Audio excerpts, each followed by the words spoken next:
Et si je vous disais que les mots peuvent façonner non seulement notre réalité, mais aussi notre destinée? En 1899, un poème justifiait la colonisation en la présentant comme une mission noble et civilisatrice. Mais derrière ces mots se cachait une manipulation bien plus profonde, un pouvoir caché qui dure encore aujourd'hui. Pourquoi des termes comme civilisation ou progrès ont-ils été utilisés pour justifier la domination? Et comment ces mêmes mots continuent-ils d'influencer notre perception du monde? Aujourd'hui, nous allons explorer comment l'aliénation sémantique a été et reste un outil de pouvoir, et comment reprendre le contrôle du langage peut être la clé de notre libération. Dans les années 1900, le poème Le fardeau de l'homme blanc de Rudyard Kipling est devenu le symbole de cette manipulation verbale, servant à justifier la colonisation en la présentant comme une mission civilisatrice. Il peignait les peuples colonisés comme des êtres sauvages qu'il fallait dominer pour leur apporter la civilisation. Mais cette vision, qui semblait juste à l'époque, masquait la réalité brutale de l'exploitation et de la violence. Ce discours a perduré bien après la décolonisation, comme l'a démontré Stokely Carmichael en 1967.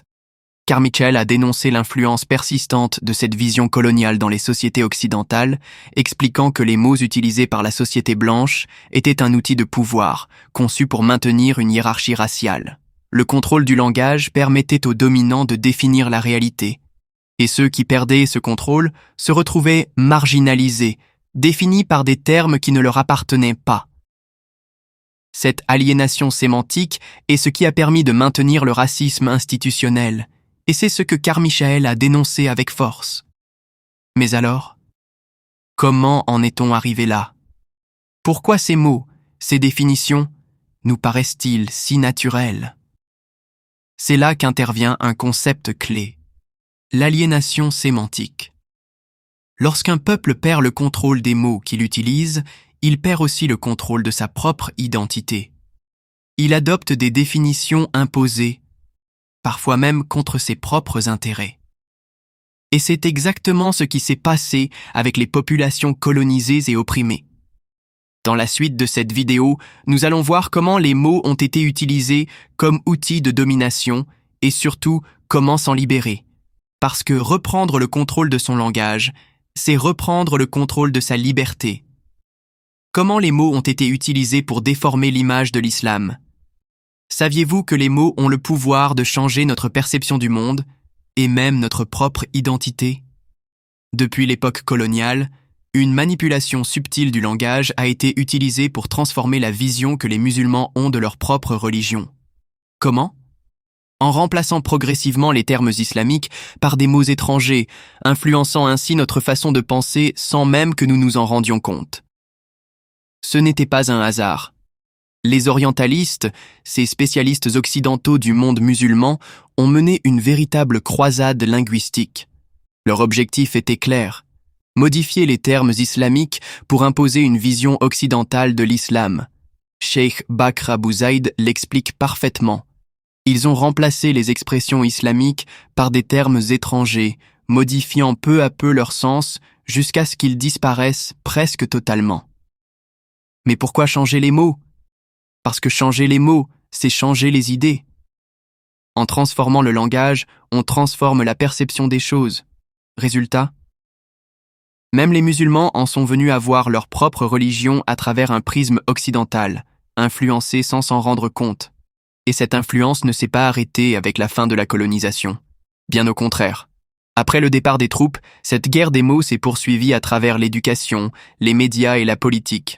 Aujourd'hui encore, en France, la laïcité est enseignée d'une manière qui ne laisse que peu de place aux autres visions du monde.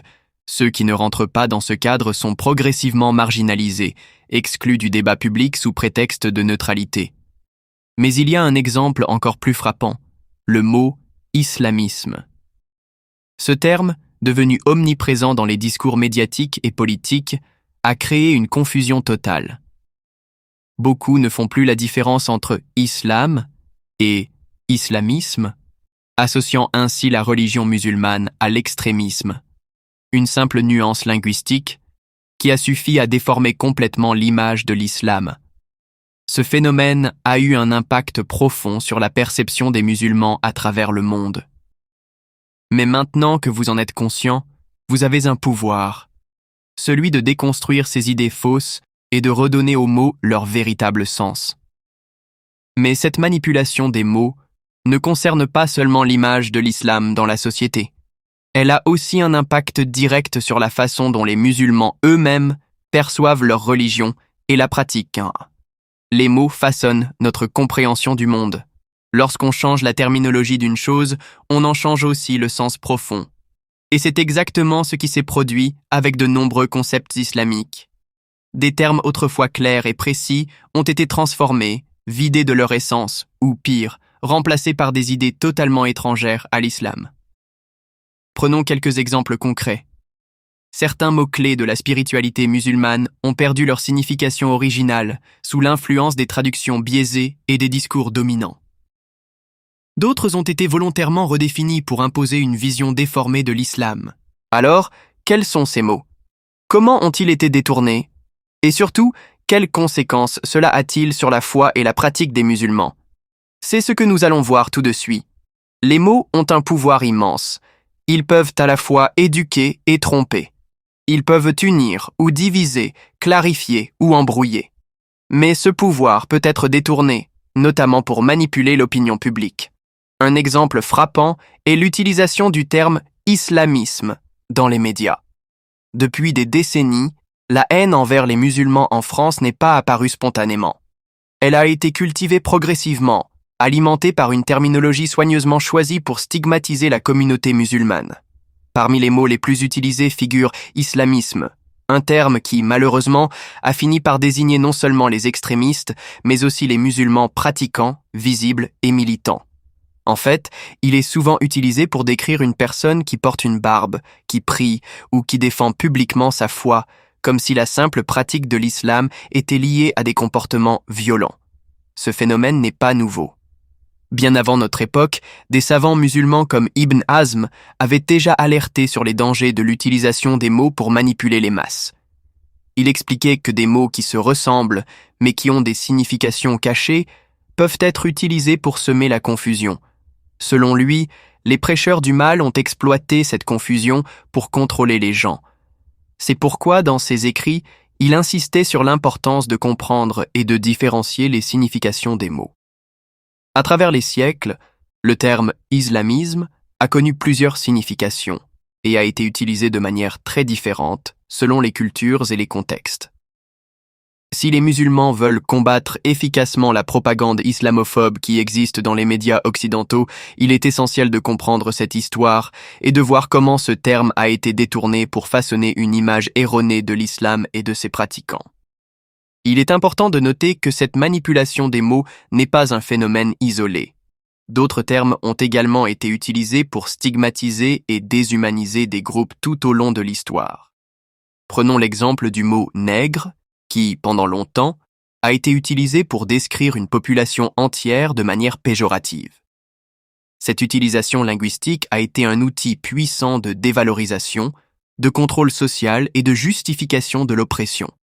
De la même manière, le terme « islamiste » a subi une transformation qui a permis de lier injustement des musulmans pratiquants à des actions violentes et extrémistes. Ainsi, cette mutation linguistique ne se limite pas à un seul mot ou à un seul groupe. Elle s'inscrit dans un processus plus large où des termes sont régulièrement détournés pour influencer l'opinion publique et modifier la perception des communautés. Comprendre cette dynamique est crucial si nous voulons combattre efficacement ces stéréotypes et restaurer une vision juste et équilibrée des groupes mal compris. Les mots ont un pouvoir immense. Ils peuvent informer, mais aussi tromper. Parfois, ils divisent, enflamment les esprits et créent des conflits. Si certains mots peuvent dénoncer des injustices, d'autres, au contraire, servent à justifier la haine et la discrimination. Ce phénomène n'est pas nouveau.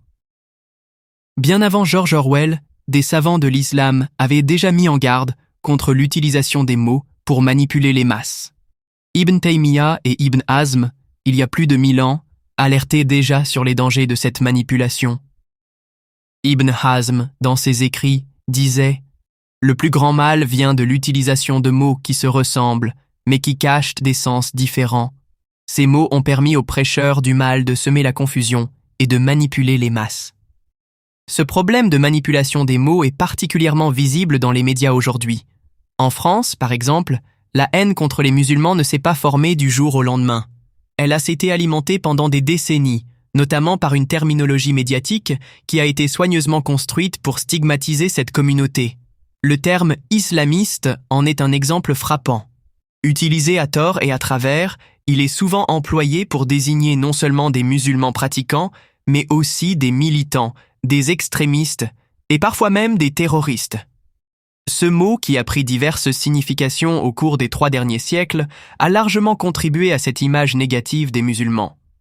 Pour combattre efficacement la propagande islamophobe, il est essentiel de comprendre l'histoire et l'évolution de ce terme.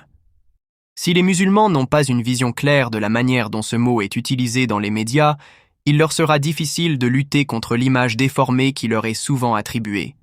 Ce terme, islamisme, n'est pas seulement un mot qui a évolué au fil des siècles, il est aussi, dans une large mesure, une invention propre à la France. Ce n'est qu'au XXe siècle que le mot a pris une tournure politique et idéologique, souvent utilisé pour désigner une forme extrême de l'islam, bien loin de la pratique religieuse quotidienne de millions de musulmans. C'est ici que la manipulation des mots prend une nouvelle dimension. L'utilisation du terme islamisme pour désigner des musulmans pratiquants ou des militants a contribué à créer une confusion dangereuse entre islam et violence, renforçant ainsi la peur et la méfiance envers cette communauté. Le terme islamisme ne vient ni d'Arabie, ni du Yémen, ni de l'Iran. En réalité, c'est une invention française.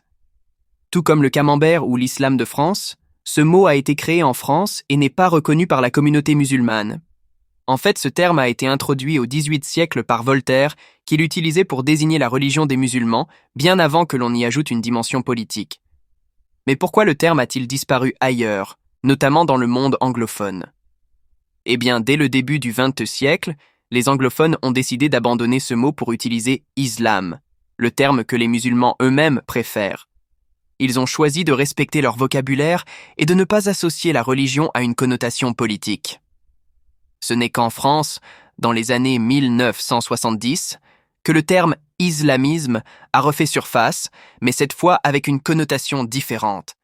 Il désignait une interprétation politique et idéologique de l'islam visant à le différencier de la simple foi religieuse. En France, l'islamisme a donc été rapidement perçu comme une menace, comme une tentative de politiser l'islam. Cela a été alimenté par des islamologues français qui ont voulu dresser une frontière nette entre les islamistes et ce qu'ils appelaient l'islam de France, un islam censé être conforme aux principes de la laïcité et aux valeurs républicaines. Selon cette vision, un bon musulman est celui qui ne mélange pas religion et politique, celui qui respecte les principes de la République sans chercher à imposer une autre forme de loi, comme la charia. Cette vision a conduit à la création de 2 catégories distinctes, les islamistes d'un côté et les musulmans de France de l'autre. Bruno Etienne, un spécialiste français, a joué un rôle clé dans cette division. Selon lui, l'islamisme était une réaction politique, une réponse à l'occidentalisation, perçue comme une agression contre l'identité arabo-musulmane. Ceux qui suivaient cette ligne étaient considérés comme anti-modernes par ceux qui ne partageaient pas cette idéologie. Ainsi, l'islamisme tel que nous le connaissons aujourd'hui n'est en réalité qu'un terme inventé en France pour désigner une certaine vision politique de l'islam. C'est un mot qui divise, qui alimente des stéréotypes et qui est loin de refléter la réalité de la majorité des musulmans, qui n'ont jamais demandé que leur religion soit politisée de cette manière.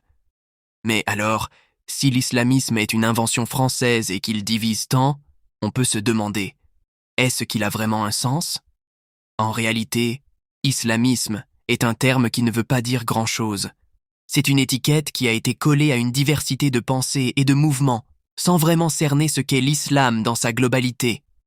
Regardons de plus près pourquoi ce terme est si flou et ce qu'il implique réellement. Aujourd'hui, un terme que l'on entend souvent est islamisme. Mais derrière ce mot, que cache-t-il réellement ? C'est un terme flou qui est utilisé pour désigner des choses très différentes selon les personnes. Certains l'utilisent pour parler des extrémistes, d'autres pour qualifier simplement des musulmans pratiquants. Le problème, c'est qu'il n'a pas de véritable définition. Il devient donc un outil de confusion et de manipulation, car il est utilisé pour stigmatiser une communauté entière. Prenons l'exemple de la France. Les médias ont une grande influence sur l'opinion publique, et en choisissant des mots précis, ils ont réussi à façonner l'image des musulmans dans le pays. Quand les politiciens, journalistes ou soi-disant experts parlent des musulmans, ce qu'ils disent crée un climat de méfiance, voire de haine. Ce sont ces mêmes mots qui nourrissent les attaques violentes contre les femmes voilées, les profanations de mosquées ou de cimetières, et qui alimentent l'islamophobie qui ne cesse de croître. Mais ce qui est vraiment frappant, c'est que le terme « islamisme » est utilisé pour désigner des gens qui, en réalité, ne cherchent qu'à vivre leur foi. Cela revient à dire que tous ceux qui appliquent l'islam dans leur vie quotidienne sont des islamistes. Un chrétien pieux ou un juif pratiquant ne se voit pas qualifié de chrétienniste ou de judéiste, pourtant ce sont des termes qui pourraient, dans la même logique, s'appliquer. Mais ces termes n'existent pas, et pourquoi ? Parce que personne ne les utiliserait de façon péjorative. On peut donc se demander pourquoi l'utilisation d'un terme comme « islamisme » est-elle réservée aux musulmans ? Cette distinction vient en grande partie de la manière dont les politiciens et les médias manipulent le langage. Le mot « islamisme » est souvent utilisé pour discréditer une partie de la population. Ce sont ces mêmes politiciens qui, sous l'influence de certains experts ou orientateurs d'opinion, véhiculent une vision déformée de l'islam. Le but ? Créer un clivage et faire passer pour extrémistes ceux qui ne demandent qu'à vivre en accord avec leur foi. En réalité, ces soi-disant experts ne connaissent souvent pas l'islam dans sa vérité. Ils ont une vision partielle, souvent teintée de préjugés et d'orientalisme. Leur objectif n'est pas de comprendre la religion, mais de la manipuler pour servir une cause politique ou idéologique. Et c'est à travers leurs discours que des termes comme « islamisme » s'insinuent dans le vocabulaire médiatique et deviennent des instruments de propagation de stéréotypes. Face à cela, il est impératif que les musulmans eux-mêmes prennent la parole et clarifient leur position. Ne laissons pas des personnes étrangères à notre religion définir ce qu'est l'islam ou ce que signifie être musulman. C'est à nous de montrer que vivre selon l'islam n'est pas un acte de radicalisation, mais une simple expression de notre foi. Ainsi, après avoir vu comment le terme « islamisme » a été manipulé et utilisé de manière floue, une question se pose. Qui sont réellement les islamistes ? Derrière ce mot, il est crucial de comprendre ce qu'il signifie vraiment et qui en est vraiment concerné. Est-ce quelqu'un qui veut simplement pratiquer sa foi, ou y a-t-il un véritable mouvement avec une idéologie précise ? Voyons cela de plus près. En 2012, l'Associated Press, l'une des plus grandes agences de presse au monde, a ajouté le terme « islamiste » à son guide de style, le Style Book. À l'origine, ce mot était défini comme quelqu'un qui soutient un gouvernement basé sur les lois de l'islam. Cela couvrait un large éventail de musulmans, des politiciens modérés aux militants radicaux qu'on appelle souvent des djihadistes. Mais après des pressions du Caïr, une organisation de défense des droits des musulmans aux États-Unis, l'AP a modifié cette définition en 2013. Désormais, l'AP précise que « islamiste » désigne un partisan d'un mouvement politique cherchant à restructurer la société selon les lois islamiques. Toutefois, ils avertissent que ce terme ne doit pas être utilisé pour désigner des extrémistes, des militants ou des combattants, car tous ne sont pas des islamistes. Cependant, cette nouvelle définition soulève encore une question. Pourquoi les médias occidentaux continuent-ils de qualifier de « islamiste » tout musulman qui veut vivre selon les principes de sa religion ? Pourquoi ce terme est-il toujours chargé d'une connotation négative ? Lorsqu'un musulman cherche simplement à vivre libre, selon sa foi et loin des influences extérieures, est-il juste de lui attribuer cette étiquette ? Bien que l'époque coloniale soit révolue, la langue du colonisateur continue d'influencer la manière dont certains sont perçus aujourd'hui. Alors, avant de juger ou d'utiliser ce terme, il est essentiel de se demander ce qu'il signifie réellement et pourquoi il est utilisé de cette manière. Mais cette question ne se limite pas aux médias. Elle a aussi des répercussions directes sur la politique et les lois. Car qualifier un groupe ou une idéologie de islamiste n'est pas juste une question de langage, c'est aussi une façon d'influencer les décisions politiques. Dans de nombreux pays, cette terminologie a servi de justification pour adopter des lois restrictives, renforcer la surveillance et marginaliser certains mouvements politiques. Sous prétexte de lutter contre l'extrémisme, des gouvernements ont interdit des partis, restreint certaines libertés et imposé des mesures qui visent en réalité des populations entières. Alors, jusqu'où cette classification peut-elle aller ? Comment les législateurs utilisent-ils ce mot pour façonner des lois qui, sous couvert de sécurité, redéfinissent en profondeur les droits et libertés des citoyens musulmans ? Voyons cela de plus près. On entend souvent que l'islam et la politique sont deux choses distinctes. Pourtant, cette idée ne reflète pas la réalité. Contrairement à ce que beaucoup de médias veulent nous faire croire, vouloir appliquer les lois de l'islam ne signifie pas être extrémiste. En islam, la violence et le terrorisme sont interdits. La majorité des musulmans aspirent simplement à vivre dans une société plus juste, en accord avec leur foi. Mais alors, pourquoi cette aspiration est-elle si souvent diabolisée ? Certains soi-disant spécialistes ont trouvé une solution. Ils ont inventé le terme « islamisme », un mot utilisé pour rassurer les esprits et faire croire qu'il ne s'oppose pas à l'islam lui-même, mais seulement à sa dimension politique. Pourtant, c'est un piège linguistique. Il n'existe pas de islam politique séparé de l'islam. L'islam est une religion complète qui englobe tous les aspects de la vie, y compris l'organisation de la société. Historiquement, les musulmans ont toujours appliqué ce qu'on appelle la siyasa sharia, une politique basée sur la justice et la loi divine. Contrairement aux systèmes occidentaux, l'islam ne sépare pas la religion de l'État. Il propose un modèle harmonieux où la spiritualité et la gouvernance vont de pair. Mais pourquoi cette réalité dérange-t-elle autant ? Parce qu'elle remet en cause l'ordre mondial imposé aux pays musulmans. Depuis des décennies, ces nations sont gouvernées par des systèmes inspirés de l'Occident, souvent sans consultation de leur peuple. Et pour empêcher toute remise en question, une véritable guerre des mots a été déclenchée. Des termes comme islamiste, radical ou fondamentaliste ont été fabriqués pour effrayer, discréditer et diviser les musulmans. Comme l'explique Cheikh Bakr Abu Zaid, ces mots sont des armes psychologiques destinées à influencer l'opinion publique et à freiner le retour des musulmans vers leur religion. Mais alors, une question se pose. Pourquoi les musulmans n'auraient-ils pas le droit de gouverner selon leurs propres lois ? Pourquoi leur impose-t-on des constitutions qu'ils n'ont jamais choisies ? On refuse de leur accorder cette liberté tout en prétendant défendre la démocratie et les droits des peuples. Ce n'est pas seulement une question politique, c'est une bataille idéologique et linguistique. Aujourd'hui, il est plus que jamais essentiel de comprendre ces manipulations et de ne plus se laisser influencer.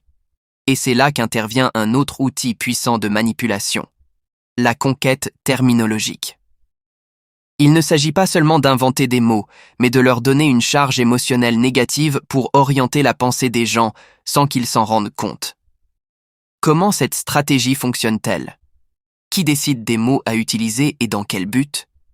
Décryptons ensemble cette guerre des termes et ses implications profondes.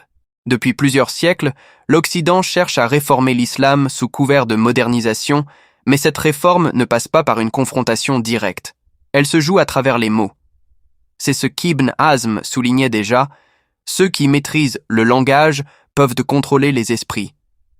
Et c'est précisément ce que l'Occident a compris, en imposant des termes qui redéfinissent l'islam. Prenons quelques exemples. Le terme « salafiste djihadiste », inventé par Gilles Kepel dans son livre Jihad, est pourtant utilisé aujourd'hui pour décrire des musulmans.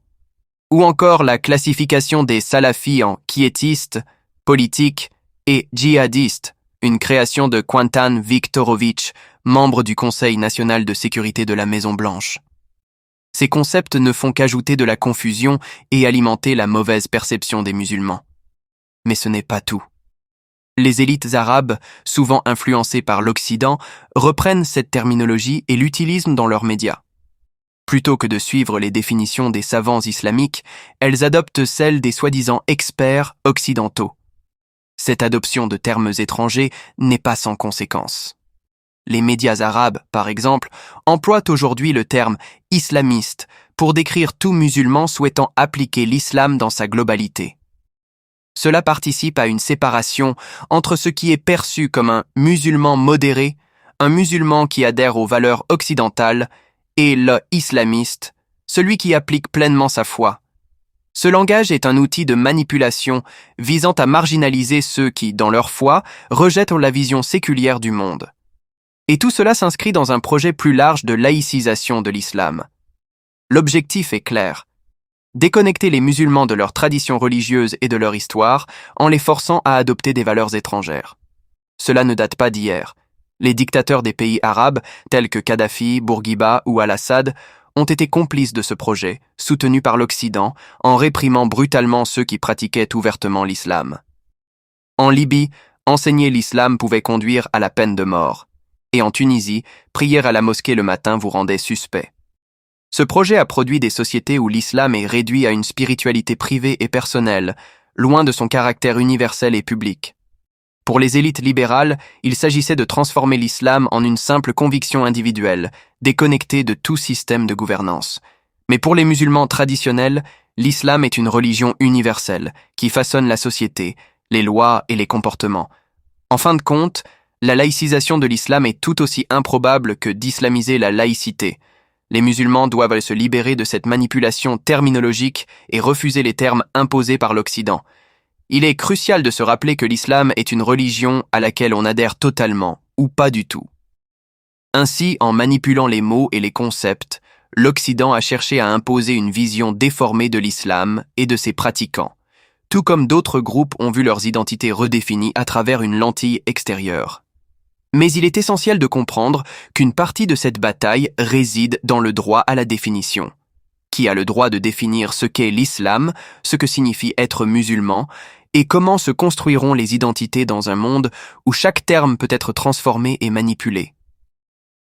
C'est cette question fondamentale du droit à la définition qui se pose aujourd'hui et qui détermine les rapports de pouvoir entre ceux qui contrôlent les mots et ceux qui les subissent. Après plusieurs révoltes dans les pays arabes, la stabilité politique et économique restait incertaine. Pourtant, dans le même temps, de nombreux musulmans ont trouvé la liberté de pratiquer leur religion comme jamais auparavant.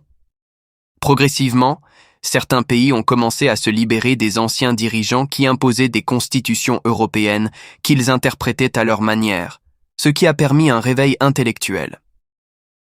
Cette prise de conscience islamique, cependant, a été accompagnée d'une véritable guerre des mots et d'un conflit psychologique. Les États-Unis, quant à eux, maintiennent leur influence sur les pays musulmans. Ils les achètent avec de l'aide annuelle, mais cette aide ne sert qu'à contrôler politiquement et à exercer des pressions économiques si nécessaire. Chaque fois qu'un pays musulman envisage une gouvernance indépendante, il est immédiatement attaqué, souvent avec l'aide des intellectuels arabes libéraux qui répandent la terminologie occidentale dans les médias. Tout cela contribue à rendre impossible une véritable autonomie politique pour le monde musulman, tant que ces influences persistent. Cela nous ramène à une vérité fondamentale. La démocratie, telle qu'elle est présentée, n'est en réalité qu'un jeu truqué. Les règles sont établies par les États-Unis qui les appliquent de manière autoritaire et aucun pays musulman ne peut espérer s'en sortir en participant à ce système. La solution, comme l'ont expliqué les savants, réside dans al-tasfiya ou al-tarbiya. Purifier la compréhension de l'islam des influences étrangères et éduquer la communauté selon les principes authentiques de notre foi. Ce n'est qu'ainsi que nous serons capables de déterminer notre avenir politique sans aucune ingérence occidentale. C'est exactement ce qu'avait compris Stokely Carmichael, un militant afro-américain qui dénonçait l'impérialisme américain et la manière dont il imposait sa vision à travers la guerre et la manipulation des mots. Selon lui, les États-Unis justifiaient leurs actions en se posant en défenseurs de la liberté, de la démocratie et de la paix, tout en écrasant des peuples entiers. Il le disait clairement. Ce pays est une nation de voleurs. Et il soulignait comment l'armée américaine, au nom de la démocratie, menait des guerres destructrices pour imposer sa vision du monde. Carmichael insistait sur un point crucial, le pouvoir de définir. Il expliquait que pour être libre, une communauté doit être capable de se définir elle-même, sans accepter la définition imposée par ses oppresseurs. Pour lui, les Noirs avaient été déshumanisés par des termes racistes comme « nègre » et seule la réappropriation de ces mots permettrait une libération véritable. Il affirmait « Nous devons être capables de définir nos propres termes et de les faire reconnaître. » Un peuple qui accepte la définition de l'autre se condamne à rester sous son contrôle. En fin de compte, la bataille pour la liberté passe par cette capacité à définir son identité et son avenir. Tant que nous laissons les autres dicter qui nous sommes, nous restons sous leur domination. Le vrai pouvoir vient de la capacité à se définir soi-même et à imposer cette définition au monde. Cette lutte pour la définition de soi-même ne s'arrête pas à l'Afrique ou aux peuples colonisés. Elle touche également le monde musulman. L'idéologie occidentale a souvent déformé l'image de l'islamiste, tout comme elle a déshumanisé les Noirs en les réduisant à un simple stéréotype. Ainsi, un processus similaire de mutilation linguistique a eu lieu. Tout comme le terme « nègre » a été utilisé pour maintenir une hiérarchie raciale, l'étiquette « islamiste » a été lancée pour réduire un combat légitime pour la justice et l'indépendance à un simple label de radicalisme. Il est essentiel de comprendre cette manipulation des mots pour saisir l'ampleur de la domination linguistique et idéologique exercée par les puissances occidentales. Lorsque les Noirs se sont appelés eux-mêmes nègres, ils ont, sans le vouloir, contribué à renforcer leur propre oppression. En se définissant ainsi, ils se sont subconscients convaincus de leur infériorité, ce qui a permis à l'homme blanc de les maintenir en position subordonnée. Car, tant que quelqu'un croit qu'il est inférieur, il devient bien plus facile de la servir. C'est une méthode qui ne se limite pas au passé, mais qui se retrouve encore aujourd'hui, dans les écoles américaines par exemple, où les enfants portoricains et mexicains sont empêchés de parler leur langue maternelle et n'apprennent rien de leur histoire. Et dans de nombreux pays africains, l'idée qu'on ne soit considéré comme instruit que si l'on parle français et a étudié en France persiste, renforçant ainsi un système d'infériorité. De manière similaire, les musulmans en France se retrouvent aujourd'hui pris dans un piège similaire avec le terme « islamiste ». Ce mot est utilisé avec une telle banalité qu'il est devenu, pour certains, un moyen de se présenter comme authentique. Mais en l'adoptant, il tombe dans le piège de ceux qui déforment l'image de l'islam. En effet, le terme « islamiste » est souvent associé au terrorisme, aux violences et à une vision déformée de la religion. En se réappropriant ce mot, ces musulmans finissent par confirmer, sans le vouloir, cette vision erronée. Plus encore, ils acceptent la définition de l'islam que certains réformateurs laïcisés veulent imposer. Dans cette version de l'islam, les pratiques telles que la loi islamique, le port de la barbe ou du voile, et même la simple séparation des sexes, sont réduites à des dérives de ce qu'ils appellent l'islamisme. En somme, ceux qui détestent l'islam définissent ce qu'est la religion musulmane et qui est le bon musulman. En d'autres termes, adopter cette étiquette de s'islamiste revient à accepter que les islamophobes nous définissent par des stéréotypes négatifs. Ils utilisent ce terme pour regrouper sous une même étiquette des actes non islamiques, des pratiques religieuses normales qui les dérangent, ou encore des pratiques qui s'opposent aux valeurs occidentales. Cela ne fait que renforcer un discours qui dénature l'islam. Ainsi, dans le lexique médiatique et politique, l'islam devient la vision imposée par l'Occident, et l'islamisme incarne tout ce que l'Occident rejette ou considère comme incompatible avec ses propres valeurs culturelles. Face à cela, les musulmans devraient suivre l'exemple de certains peuples colonisés qui, pour obtenir leur indépendance, ont commencé par se libérer du regard de leurs oppresseurs. Aujourd'hui, en France, dans un monde dominé par des médias comme BFM ou CNews, se justifier sans cesse en tant que musulman pratiquant est une perte de temps. Il est inutile d'essayer de prouver que l'on n'est pas un terroriste. Les musulmans n'ont aucune obligation de faire des concessions pour se rendre plus acceptables aux yeux de ceux qui les dénigrent. Il est bien plus important de recentrer le débat sur les vraies préoccupations qui touchent la communauté musulmane. Dans cette lutte pour la reconnaissance et la dignité, les musulmans doivent se libérer des attentes extérieures. Comme le disait Stokely Carmichael, un leader des droits civiques, nous sommes fatigués d'essayer de prouver des choses aux Blancs. Nous ne voulons pas prendre le contrôle de ce pays, nous voulons juste qu'on nous laisse tranquilles. Et pour cela, il est essentiel de comprendre que ce n'est pas aux opprimés de chercher l'approbation de leurs oppresseurs, mais bien aux oppresseurs de reconnaître leurs fautes et de changer. Ce pays nous a appris à avoir honte de notre identité, Mais il est temps de cesser d'imiter les autres sociétés et de nous affirmer avec fierté. Enfin, les musulmans n'ont pas besoin de valider la définition que l'Occident donne de leur religion. Ils doivent s'unir, s'affirmer et se concentrer sur leurs besoins réels.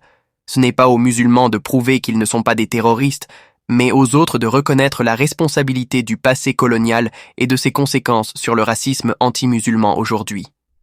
Les médias et les politiques français devront peut-être, un jour, se regarder dans le miroir et se rendre compte de leur rôle dans la perpétuation de ces discriminations. Mais, comme le soulignait Stokely Carmichael, nous ne voulons pas de l'agrément de ceux qui nous ont opprimés. Nous devons cesser de chercher à plaire à ceux qui ne veulent pas nous voir comme nous sommes. Alors, une question se pose.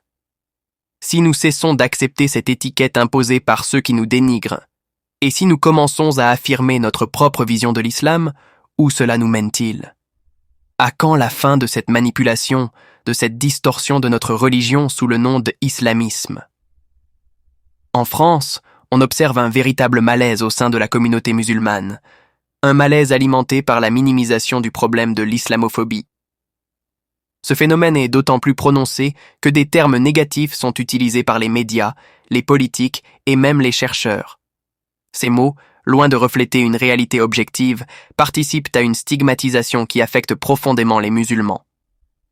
Le terme « islamisme » lui-même, qui est au cœur de cette problématique, trouve son origine il y a plus de 3 siècles, créé par Voltaire.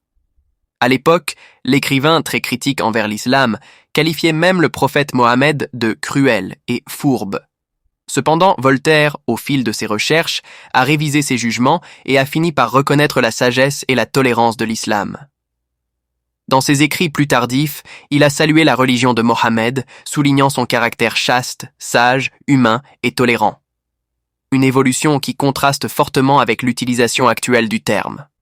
Aujourd'hui, cependant, ce terme, islamisme, est de plus en plus utilisé par des islamologues, des journalistes et des politiciens pour dénigrer non seulement l'islam, mais aussi les musulmans qui choisissent de garder une part importante de leur identité religieuse. Plutôt que de comprendre l'islam tel qu'il est, ces soi-disant experts continuent de l'utiliser comme un outil pour l'instrumentaliser politiquement. Ce phénomène n'est pas seulement un problème d'attitude individuelle, mais un véritable défi du XXIe siècle. Si l'on veut vraiment comprendre l'islam, il est impératif d'accepter cette religion telle qu'elle est, sans chercher à la remodeler selon les attentes des politiciens ou des intérêts extérieurs. Il est donc essentiel, comme l'a dit Stokely Carmichael il y a plus de 50 ans, que les peuples colonisés cessent d'accepter les définitions qui leur sont imposées par l'Occident. Le vrai défi réside dans la capacité à revoir notre compréhension de l'islam, à partir des faits et non des préjugés. En fin de compte, il est essentiel de remettre en question les stéréotypes et les définitions imposées. L'islam, comme toute autre religion, mérite d'être compris dans sa vérité et sa diversité, loin des jugements hâtifs et des manipulations politiques. À travers une approche plus respectueuse et informée, nous pouvons dépasser les préjugés et ouvrir la voie à une coexistence plus harmonieuse. Ne laissons pas les termes comme islamisme devenir des outils de division, mais utilisons-les pour approfondir notre compréhension et construire des ponts de respect mutuel.